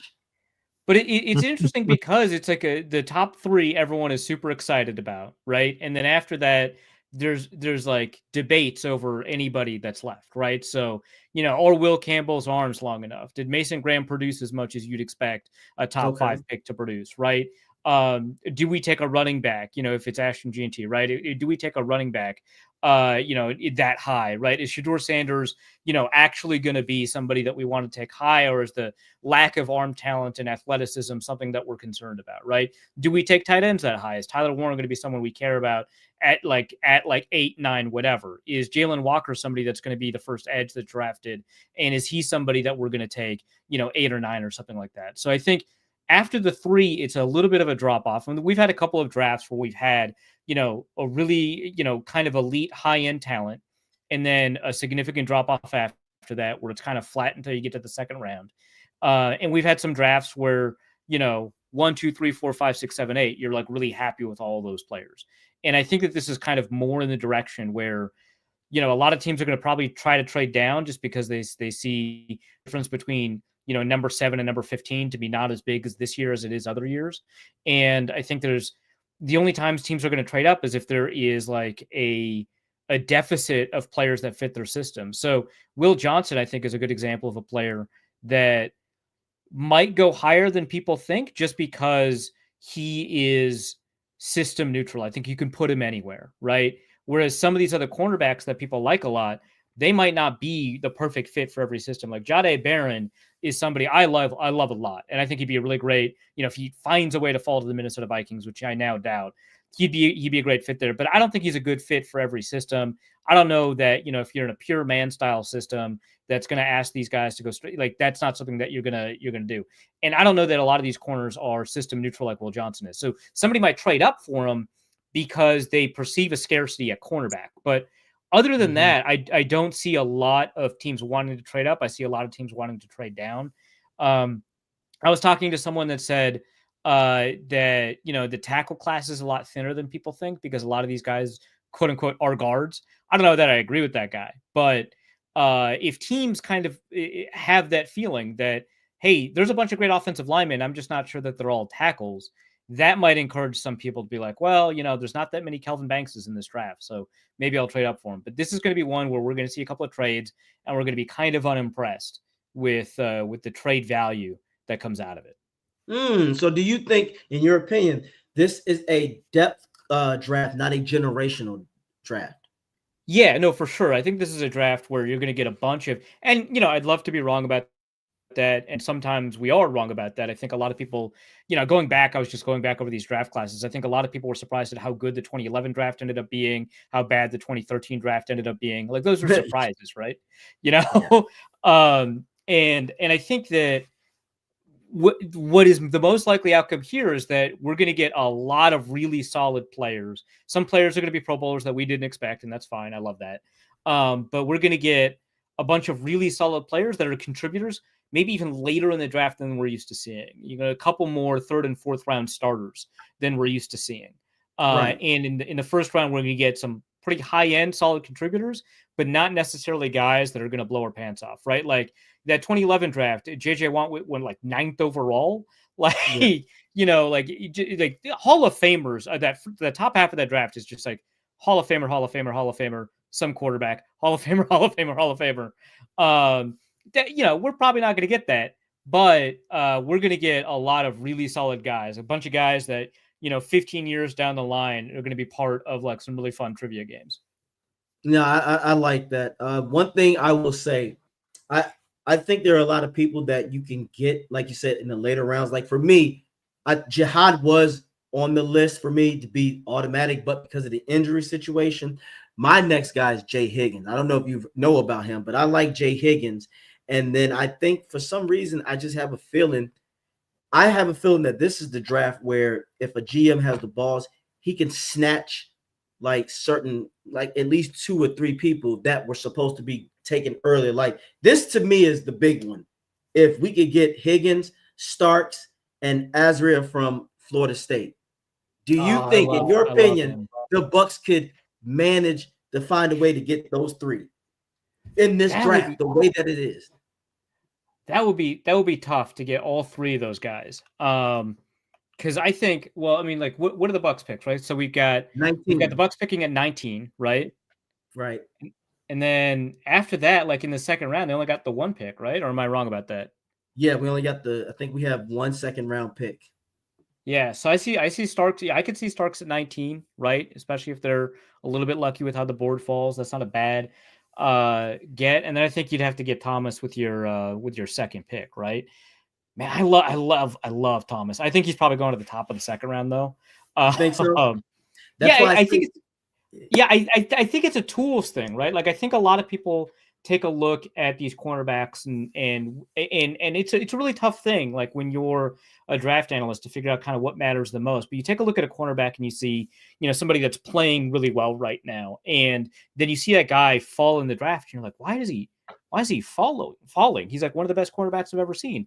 Well, I'm sorry, Jordan Lewis is like 5'9". Like that's why he's falling. He was an outstanding college cornerback, but that's the kind of thing that happens. Thomas is the opposite, right? He's tall and lanky. He's got good tools. He's got great intuition. Like I know his pass deflection interception statistics are not incredible, but when you watch him, right, that he's got good timing and he's got a good sense of the ball, and the statistics aren't there, but the tools that produce those statistics at the next level are.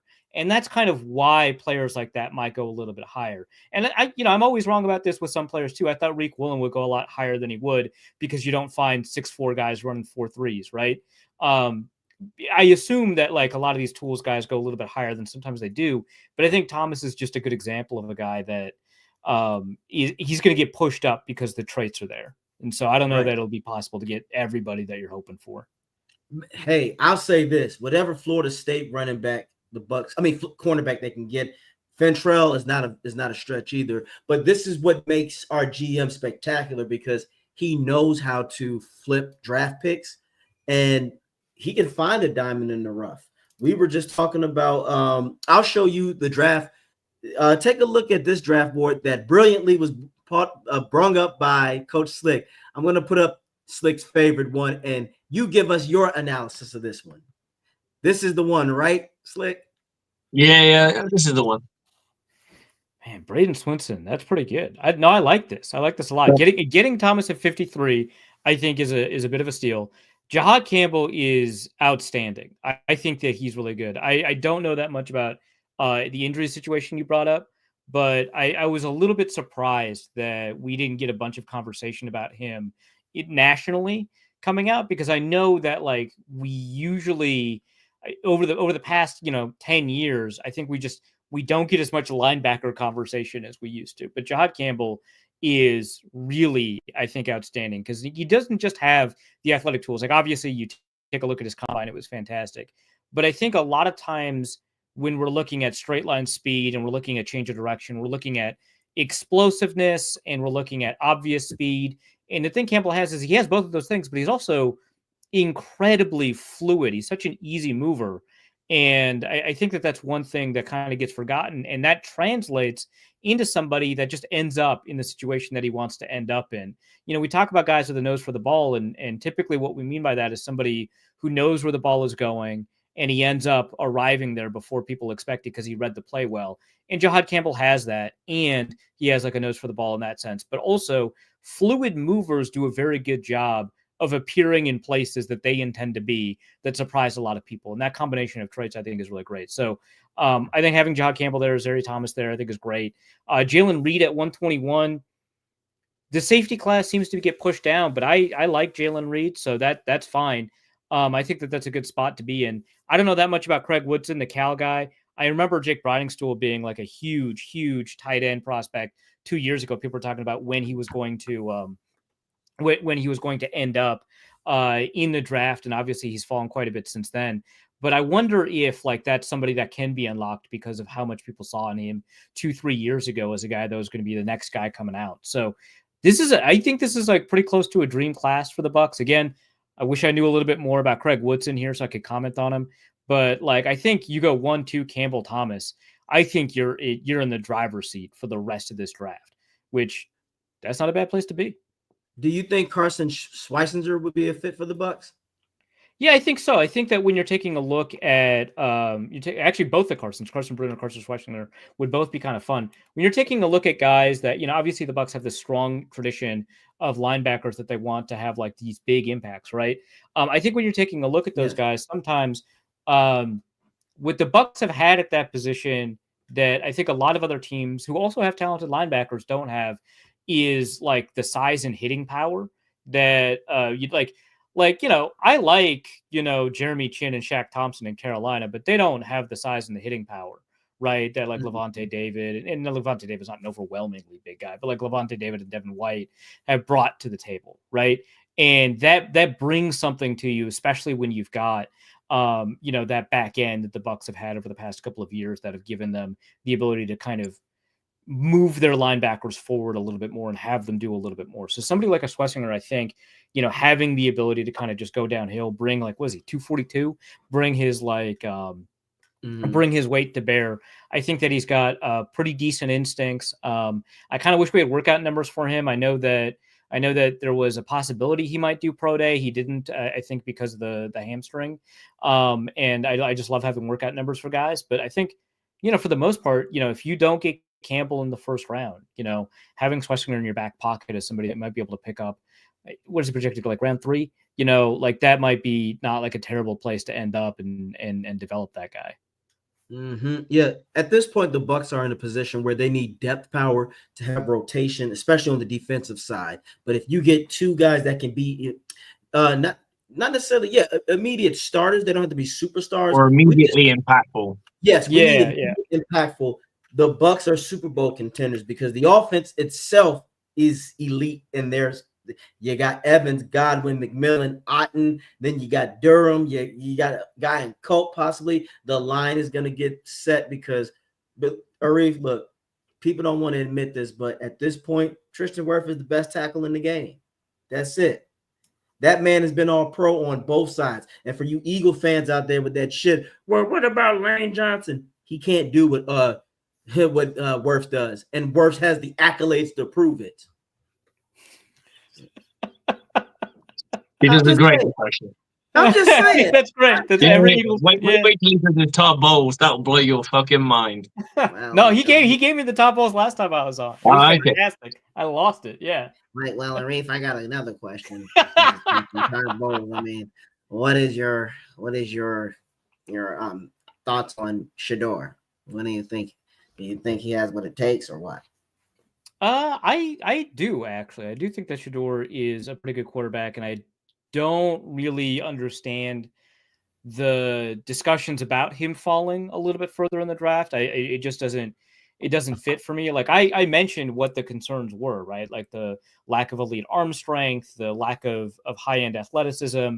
And yeah, I mean, obviously when you don't have either of those things, you want somebody who is unerringly accurate, who's quick and on time, and is doing kind of the things that Joe Burrow did. I mean, that's a Joe Burrow scouting report, right? That Joe Burrow did, right? That have that level of accuracy, to have that level of aggression, and to have that understanding and timing that he had at LSU. Like that's what you need to make up for those lack of tools. And it would be, some people have comped Shedeur to Sanders, Shedeur to Burrow, and I don't super see it, but I understand like why that is coming together, and I understand like why people don't think that he has it. But I do think that when you like, I think the biggest issue is his pocket presence, which is obviously complicated by how bad Colorado's offensive line is. But I think that when you take a look at plays that occur within structure, right, where the offensive line isn't, losing immediately, I think that he shows remarkable cognitive flexibility. And by that, I mean, he understands what he needs to do, even when the play is going sideways, when his receivers are freelancing. Because he had a really good set of receivers, but they did like to freelance a little bit, right? And so you're not always playing in the structure that you want to play in. And he kind of understood what he needed to do to accomplish the goals he needed to accomplish when that play was at least operating the first 2 seconds that you needed it to do. Now, I think it's fair to be concerned about the pocket presence stuff when he doesn't have that kind of athleticism, but that's also something that I'm willing to take a chance on when you have like an NFL offensive line like that. I mean, I don't like making excuses for guys, but man, what a garbage offensive line they had. And that's a product of the way they build their program. It's not a huge knock on Dion. There are advantages and disadvantages to every approach to building a program, but one that's built around transfers, I think, is going to have a lot of difficulty bringing in offensive linemen. Right. Well, and I'll tell you what, Arif, if he plays with my cushion coverage, Shedeur will throw for 500 yards. Hell, we'll let Kirk do it.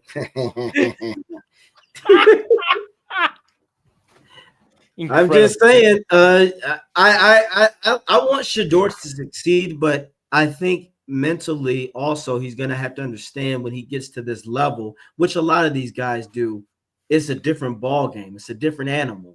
When you get, I mean, it helps that your dad's an all pro everything, so I think he has a good understanding of it, but it's put into practice.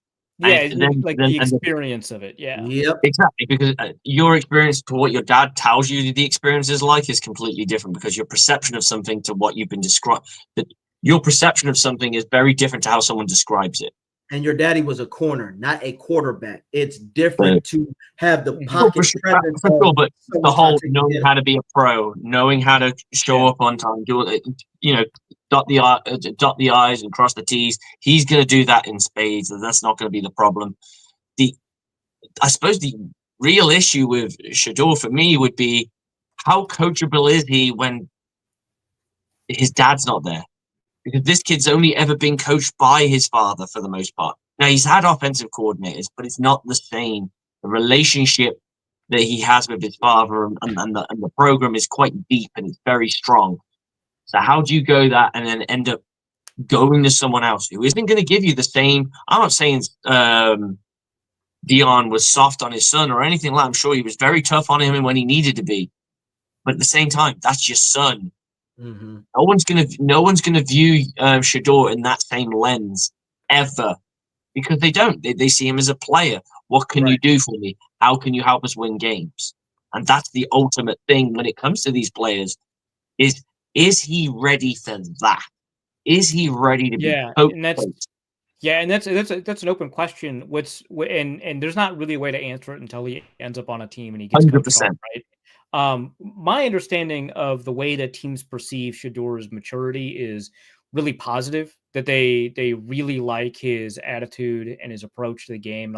But I think that you're right? Like, you need all of those. You need to check all those boxes before you want to get to the point where you answer that question. But no matter what you do, until it happens, you're not going to have an answer to that specific question, right? Like, in order for him to succeed, he needs to do all these things. He needs to be mature. He needs to show up on time. He needs to be prompt. He needs to be respectful and all that. And he's doing all of those. But until we know, we don't know, right? Which is, I know, like a kind of a cop-out approach, right? but that's the it. truth. That is 100% the draft. It's a little bit of a, like, you remember that we went through a long time ago. You know, Tom Brady was drafted 199, and you look at all the quarterbacks that went before him and all that. I'm not saying it's a gamble, because I don't want to say that word. It's an educated gamble. It's an educated guess. You're using all the information that you can gather on a player to see if they can make it to the next level. But there's a level of product of the system. There's a level of understanding how the pro game works. So for someone like Shador, he knows all the answers to the test. Yeah, because he's been given them, right? Yeah. But how will he react when he's in the room and he has to react to the test? Like, as in now living the test rather than just ticking boxes. Right. Yeah. No. Exactly. I love that. That's great observation, Coach. And mine, Coach Slick knows. Yeah, I can do man press. All right, let's see it. Let's get that show on the field and see what happens. But I'll give you last question because I'll wrap this up. But what is to you the most give me your three most logical picks that an organization needs to make, that if they don't, you will be very surprised? You mean like in this draft to specific players? Yeah. I'm going to ignore Tennessee Cam Ward. I think that one's just too easy of an answer, and that would just be a cop-out and allow me like two other answers. So let me get outside of this top three. And I think that, man, I don't actually think that it is important for the Raiders to get Ashton. I don't think, like, I think it would look good. I don't think it's like critical, right? I think that if the Bears don't pick either, whichever tackle is left between Kelvin Banks, Armand Membo, and Will Campbell, if they don't pick whatever tackle is left out of those three, I think that they've begun to fail the draft, right? Like, this is a situation where the Bears have been off-season winners for the past 2 years. They're about to hit their third off-season, Super Bowl, right? And until it produces results in the actual season, it's just going to be disappointing. Like, oh my God, you signed all these guys in free agency. You were able to find a way to draft Caleb. That's great. But like, until like you produce the players that build a team, right? That protect Caleb Williams, that take advantage of the talent that you've acquired, you're just not going to be in a spot where the fans are going to be happy, where the Bears are going to do anything that's going to produce anything kind of meaningful. So I think that's my number one. I think that if I think there's a good chance that Will Johnson falls to the 49ers, right? Yeah. And I think that if he's there and they don't make that pick, I think that given how bad their offseason has been, it would be, unless something surprising is happening, right? Unless, they're in a spot where like Mason Graham falls to them and they're like, oh, well, yeah, obviously, unless you're in that kind of spot. Without that, I think that they've really kind of just thrown up the white flag for this season and the next. And something has gone wrong and they're just playing in depression mode, right? Like, their offseason didn't go the way they wanted. They're sad and depressed. They let, another guy get past them that they shouldn't have, and they're on the decline. And now the NFC West turns into like an actual competition, right? Like, so I think that would probably be my number two. After that, I think, actually, let's go even further up in the draft. So I went with the Bears and the 49ers. Let's go all the way up to the Jets. I talked about the Bears grabbing the third tackle. I think the Jets should grab the first or second tackle. I think that, like, I don't think the Jets should over-index for a quarterback unless Shador is the guy that, maybe I think that he is, and he falls down past, the top 5, which a lot of people think that he will. If we're not in that spot, I don't think that they should force it for somebody like a Jackson Dart or a Jalen Milroe or whatever. Maybe if they're there in the second round, go for it. But I think that they need to build the foundation for their team, right? They've got the receivers for a young quarterback to come in. They've got the running backs for a young quarterback to come in. They've got a reasonably good defense. Like, obviously they've lost some guys and they weren't as good last year as they were the year before. They've got a reasonably good defense. But until they can protect that guy, and that offensive line has had a lot of problems over the past couple of years, I think that they're in a bad spot. So for them, that could be either Will Campbell or Mbembo. And the beauty of getting Will Campbell there is that maybe he's not an offensive tackle. Maybe he is a guard. The Jets have room for that, right? Mm-hmm. Like, you've either got like a good tackle or a great guard. That's not a bad place to be in. So those are probably my 3 picks if I'm going outside of the top 3 to figure out. I like the Jets one. I love that, because now we're going to see if they do something like that. We can see what the quarterback can do when he finally has some time in Justin Fields. So that's another argument for another day, because Bears fans, you don't do well with quarterbacks, and we know that. It's a fact. You don't. Jay Cutler's still the greatest quarterback in Bears history. Yeah. I was just to pick you up back. Who do you think is the key to the Buccaneers draft? Ooh, good one. I like J.A. Campbell so much. I love Campbell so much. You obviously have to answer the injury questions, and if he goes before that, that's shoulder surgery. Yeah. Okay. They reckon it could be, he might miss a month. Okay, whatever. You can grab him anyway then. Yeah, I think it's Jihad Campbell. I love him. I think that he's good. Like, I think there's a couple of places that you could go where it would make a little bit of sense. Like, I know that, if you go, like, let's say if Ted McMillan is there, it would make sense to be like, hey, we need a successor to Mike Evans. This would be fine. And I would appreciate it. I would understand it. But I think Jihad Campbell is just an outstanding player. And it sounds like, he's somebody that a lot of people have been targeting to the Bucs. He's somebody that's fallen there a lot in mock drafts. I think he's probably the key to that draft. Cool. Well, I appreciate your time, Arif. Thank you for coming out here and giving us your wonderful assessment of the draft board. Please tell everybody where they can find you, and if you got any projects coming up, sir. Yeah, absolutely. So you can find me over at wideleft.football. We've got all kinds of content coming up there. I just had 50 players on offense and defense that were not invited to the combine that had outstanding pro days. That's over up at the site right now. And very soon, I'm going to have the aggregated draft boards, over 100 draft analysts in a consensus big board that you can find and figure out kind of what the industry consensus is on all of these players, going all the way down to player 300 to figure out. So that's a big hit every year. Check that over at wideleft.football. That'll be coming soon.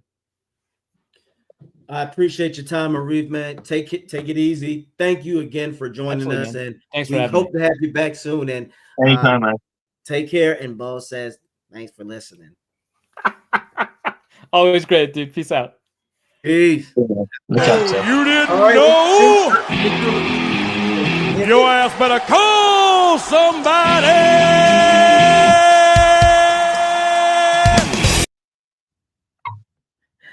All right, dude. You about to bring us I think he's about to give us the baby back bitch and the controversial jokes. Bro, do either one of you guys have dogs for pets? I do not. You ever seen someone hold a treat in front of a dog and not give it to him, and the dog's like sitting there squirming and freaking the fuck out? Yes.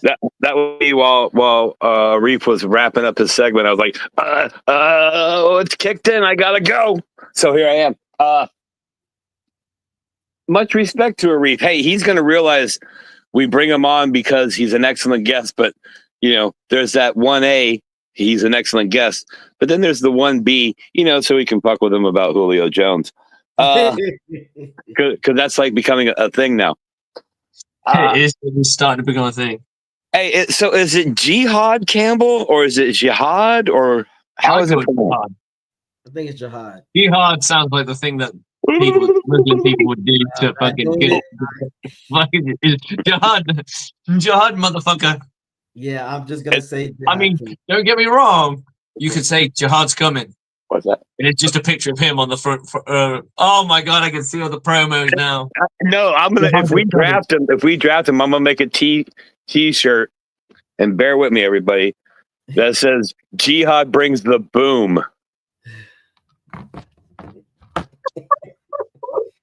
Oh God. He's an explosive player. Oh boy, exactly. Is that bad? Was that You too could bad? say sometimes he commits suicide on a tackle. Oh boy. Set the world on fire. Oh my god. He did that. And then I'm gonna put a picture of that skeleton from the puppet Jeff Dunham. What's his name? Ahmed, the dead terrorist guy. Oh, Yeah. And that'll be the logo. All right. At least he can't wear 3 digits. He could go 9/11. AJ's like, look, dude, I'm already thinking about I got to move to the West Coast, bro. Exactly. So you know what time it is?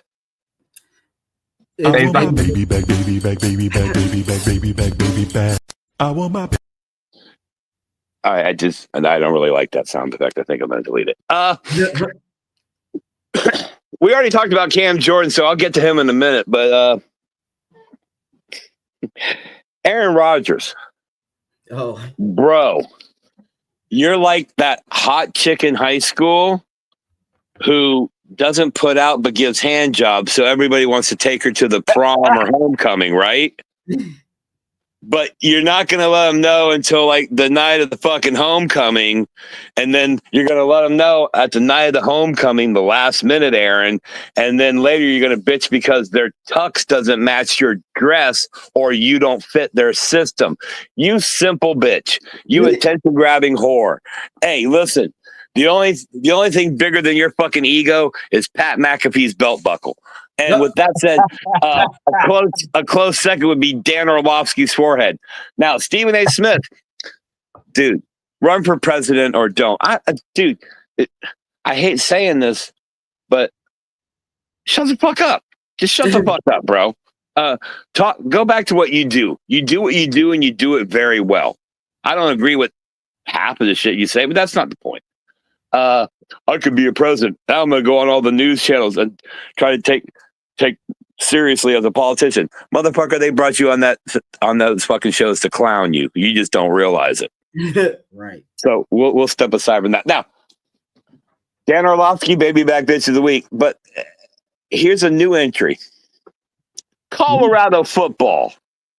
University of Colorado Boulder football. How in the fucking microscopic penis fuck are you going to retire Shadur and Travis Hunter's jerseys after 2 years? No conference championships, no dominant performances, just basically average run-of-the-mill college football. Don't get me wrong. Y'all had some moments. Y'all had some greatness. You did. Travis, you're a freak of nature, athletically. Heisman. But that doesn't last, bro. But what does is strike me funny. So here's what we're going to find out from the University of Colorado. They just announced they're retiring Shadur and Travis Hunter jersey. Cool. What's next?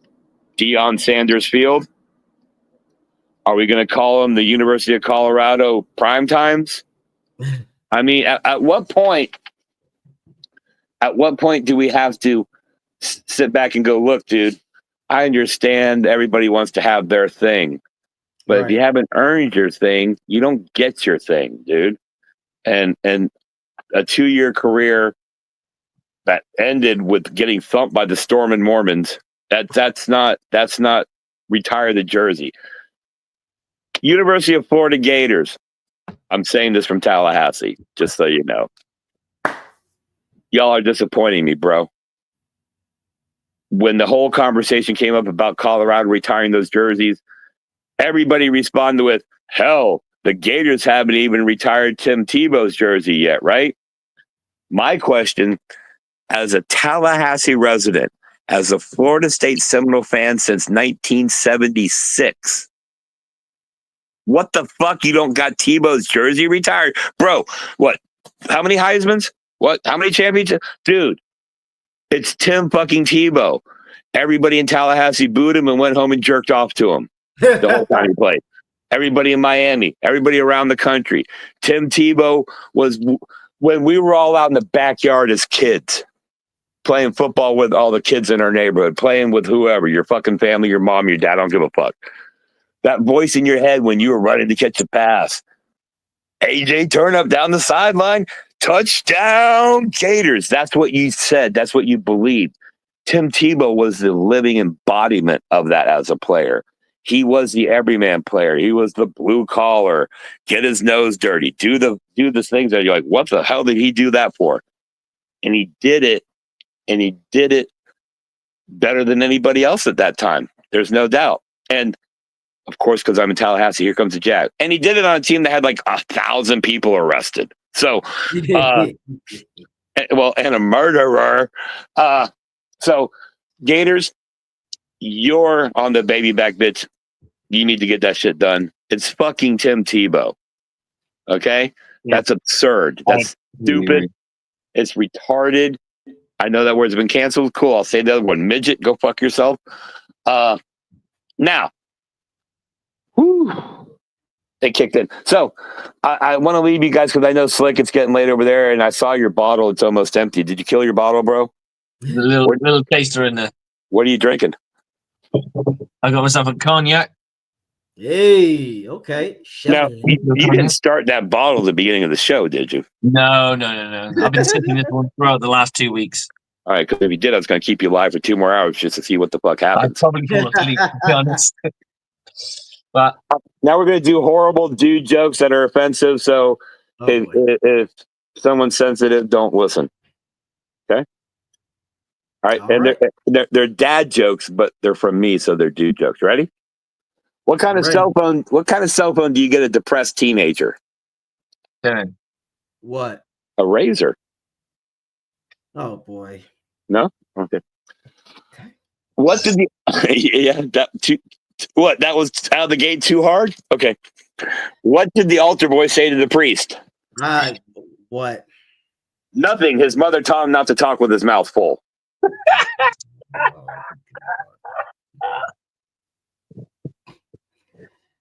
Oh shit! Keep going. I need more.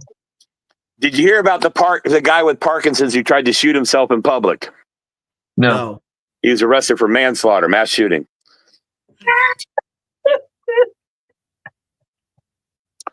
All right. How good was Kurt Cobain's last time doing drugs? How good? Fucking mind-blowing, man. That was simple and effective. I like that.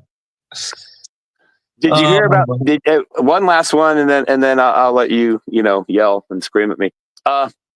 Did you hear about the gay contractor who died while working on a bathroom? No. He choked on cock. Huh? Ladies and gentlemen, send your complaints to bucksreport2017@gmail.com, or you can go to www.gofuckyourself.com, you sensitive prick. I love it. I do appreciate Arif coming on. Arif, if you happen to come back and listen to this, whatever I just said, sorry. You're now our official Julio Jones correspondent for the Atlanta Falcons. By the way, who train at Flowery Branch, whatever the fuck that is. Sounds to me like they're smoking weed. I appreciate AJ, appreciate you, Slick, everybody that's listened. Christopher Cole, working AJ. I see all you guys down there. I see JT. Jihad, Campbell. The more you guys talk about it, the more it makes sense. The Buccaneers have a legacy of dominant middle or inside linebackers, whatever they call them now, off ball, weak ball, suck ball, I don't know. Inside linebackers, what they were, middle linebacker when I was really young. I'm starting to get sold on the Florida State kid. I was a little worried because his 40 time is, but I've got the two guys on screen that think he's solid, and Arif seems to like him. So let's do this, Bucs. Go get yourself the boy from Alabama, Campbell. Get yourself Thomas from Tallahassee, and the rest of the draft, you got to rush your passer. That's all I really got to say, guys. I appreciate you taking the time, giving me the vine. And like I said, I will not accept any endorsements from Motorola Razr for any of the things I've said in the past hour. But I will say, fuck you, Cam Jordan. Come on, Dion. You'd be clowning yourself 10 years ago. Dan Orlovsky, come on. It's just too easy, dude. And Stephen A., dance with the girl what brung you. Well, on that note, y'all, we appreciate you Buck fans out there checking out Bucs Report, the Aftermath 102.9 Game Broad Street South Radio. AJ Turnup. Check me out on It's About Buck and Time YouTube channel, AJ Turnup, TikTok, and Slick. You be easy, go Bucs, and y'all take care of yourselves. Look out, yourself, man. I'll catch you soon. Cheers. Cheers, bro.